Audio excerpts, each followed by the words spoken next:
Daring Abroad in association with Equity PayPal.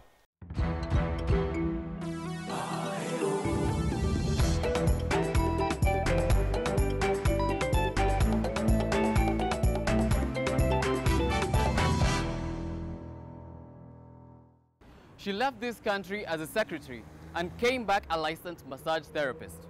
Today on Daring Abroad, we tell the story of Irene Mutii, a returnee who lived in the Netherlands and the United States, but after 17 years abroad, decided it was time to come back home.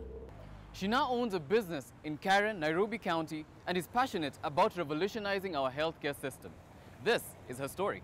When I came in 2013, I would say I'm a massage therapist and people would just like, is she crazy? Bringing massage close to a church. Irene Mutii is a mother, an entrepreneur and a healthcare professional. She was brought up in Ngong, Kajiado County and worked as a secretary. I worked in KFA from 1980 to 1992. I worked with Kenya Farmers Association, that was in KFA.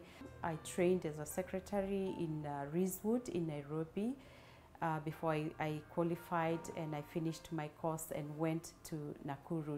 Her decision to dare abroad came by when she got married to a Dutch man. Soon after the wedding, she left the country for the Netherlands. When I went to the Netherlands, I applied for a job. I worked first with the Shell company. I worked with an offshore company as a secretary.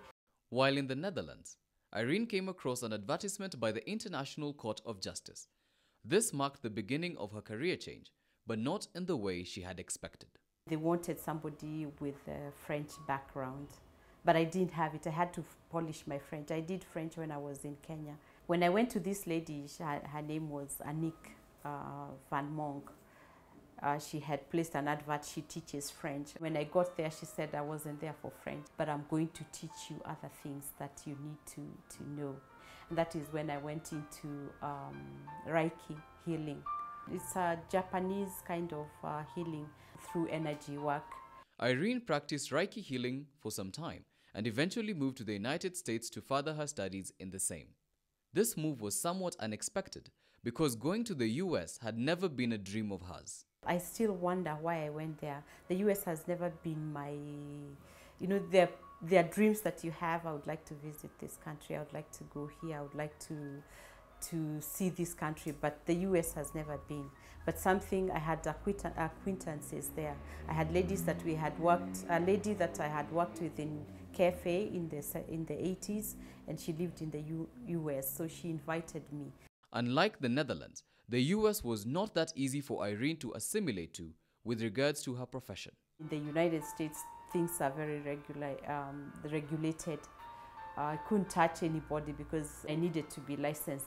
This meant that she had to first receive training in advanced massage therapy and be licensed so as to continue to practice her newfound passion. It is a 900-hour course with practicals that you have to do outside of the school, and you also have to volunteer either in a hospital or in an old home setup with working with old people or even people with cancer. This difficult training was a blessing in disguise since it opened up more opportunities for Irene, who found herself working with various individuals from the healthcare sector. When you qualify, you work with medical doctors, pain management doctors. I've worked with chiropractors, I have worked with pain management doctors, and most importantly, I worked with surgeons. I was very busy out there. My experience working there was out of this world. However, Irene also faced a number of challenges in her day-to-day life in the United States. The weather was quite a challenge, even though I love the winters or the different seasons. Another thing was the cultural differences. You see a black person and you expect them to understand you the way you would understand me. But it was very different. And so, in 2013, she decided it was time to come home. Her experience abroad had confirmed to her the saying, East or West, home is best. Just try a little table and do it. I wanted to come back to Kenya. This is my country. And I actually came back and I said, if I can't make it, I will be a farmer. An enlightened Irene came back eager to share what she had learned in her 17 years abroad. However, setting up a business in Kenya proved to be more difficult than she had anticipated. I came with a skill, or I came with a profession that is not really taken seriously here, or that is not actually regulated here. We will find out how Irene was able to establish a business in Kenya despite her prolonged absence right after our Miles Away segment.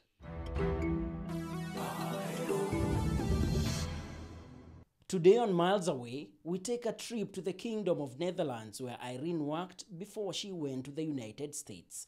Commonly referred to as Holland, Netherlands is located in Western Europe. It is ruled by King Willem Alexander, who ascended to the throne in 2013 following his mother's abdication.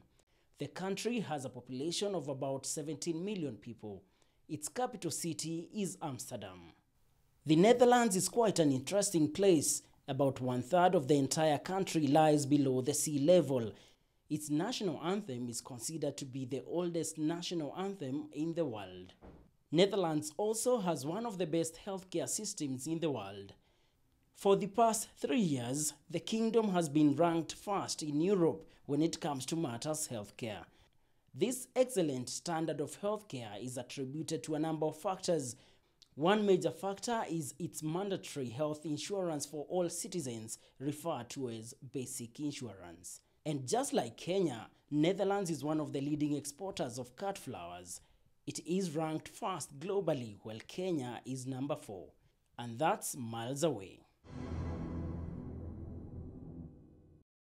You see he's like that. The shoulders are rounded, so they are forward. That's why you find that standing up like that. Irene Mutii had just landed in the country and was in the process of establishing a massage therapy center. But her dream came with its own set of unique challenges. One such challenge is the negative perception Kenyans have when it comes to massage therapy. I started in Ngong, which was very difficult because people didn't know. Like I would say I'm a massage therapist and people would just like, And that's when people were looking at me like, is she crazy or something? Bringing massage close to a church. So I didn't know what was going on then. So the response for me in Ngong was not very good. I had very few patients or very few people. This negative perception is further propelled by the way other massage parlors operate in the country. One thing that we are told, there are body skills that you use, and there is also the dress code that you use as a massage therapist. The massage parlors are having these little girls wearing tank tops, tight jeans. You are a healthcare professional. I wear scrubs. You can come with your wife, you can come with your daughter, and what goes on when you come out, you really know that that is a massage or that is therapy that I have just had. There's also the issue of the profession lacking proper oversight. Massage is something that should be regulated in this country. It's something that when you go, you as a client or as a patient with pain, you should know whom you're going to. People should be licensed, or the therapists should be licensed and have a regulatory body, just like the medical doctors or the physical therapists. In Kenya, it's a free-for-all. People can learn it from the YouTube. People think it's just the pressing or the kneading, or you have to do the percussions that I hear people really do that. Irene further faced competition from untrained persons masquerading as massage therapists. To her, what most people refer to as massage therapy that they receive in barbershops and beauty salons is actually more detrimental to our well-being than therapeutic. I have worked with them. I have had people from really known colleges, and they come here and I tell them, okay, tell me what you want to do. And then I just give him a little questionnaire, just asking them the basic things about soft tissue or muscles. They have no idea. They have no clue. They do something called cosmetology. That is just hairdressing, the nails and the feet, the feet and whatever. And then they're taught how to massage the scalp or something. So they come actually to the neck because they know that the neck is there. If they touch your neck, there's that good feeling. But if they don't know what they are doing, you can get hurt very badly. This is our business card. the location, and that is your next appointment on Thursday. Despite all these challenges, Irene was able to establish her business in Karen, Nairobi County, and has 1 employee. The rent was quite expensive, the relocation was quite difficult, but I set up this by faith. And it has been now, this is my 3rd year here. My patients range from actually 9 years to 83 years old. What we do here is to relieve pain. We are pain relief specialists. From her experience abroad, she believes that massage therapy should be part and parcel of our country's healthcare system. A physical therapist, wherever he's working, should have a fully trained massage therapy. A pain management doctor should have a massage therapist. A surgeon should have at least a massage therapist that is doing the work before and after surgery. This is something for the future. Alternative medicine is the future. She further believes that alternative medicine would increase the country's productivity and boost the economy. It is going to cut a lot on health insurance, especially medical health insurance, because absenteeism will be a thing of the past, productivity will be improved, and it is also going to create more jobs. But despite all that she had gained by daring abroad, Irene still feels that her life would have been much better had she stayed in Kenya. When I look at my colleagues whom I left here in the 90s, they are way ahead in their lifestyle, in everything. It doesn't mean that when you go abroad it's better. Thus, she does not regret her decision to come back. I came back because I worked as an independent contractor. I do not have a pension. I do not have anything. But this has sustained me. This has really sustained me. And this is the advice she has for all those who wish to dare abroad in our Diaspora Bite. Don't go with expectation, but go with what you can give, what you can contribute, and be yourself. Be yourself. You can never be what you are not, and go for your passion. Irene Mutii's story is one of transformation that changed her life. But despite this enlightenment, she still believes that the best place to be is here. Her advice is always follow your passion and be truthful to yourself. Until next time, I'm Michael Zimanji.